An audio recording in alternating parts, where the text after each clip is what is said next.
পৃথিবীর বিভিন্ন দেশের মহানায়ক ও জাতির কর্ণধার। Muammar Gaddafi Libya, Mohammad Ali Jinnah Pakistan, Mahatma Gandhi Bharat, Aung San Myanmar, Mohamed Farid Didi মালদ্বীপ, Tunku Abdul Rahman Malaysia, George Washington মার্কিন যুক্তরাষ্ট্র, Miguel Hidalgo y Costilla Mexico, John Alexander Macdonald Canada, Mustafa Kemal Ataturk তুরস্ক, নেলসন ম্যান্ডেলা দক্ষিণ Africa, Lee Kuan Yew Singapore, Pyotr Alexeyevich Russia,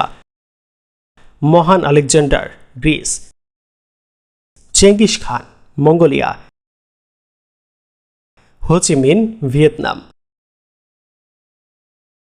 সান ইয়াতসেন চীন, Kim ইল সাং উত্তর Korea, Abdul Aziz ইবনে Saudi আরব, জায়েদ বিন সুলতান আল নাহিয়ান আরব আমিরাত, ইয়াসির আরাফাত ফিলিস্তিন, শেখ মুজিবুর রহমান বাংলাদেশ।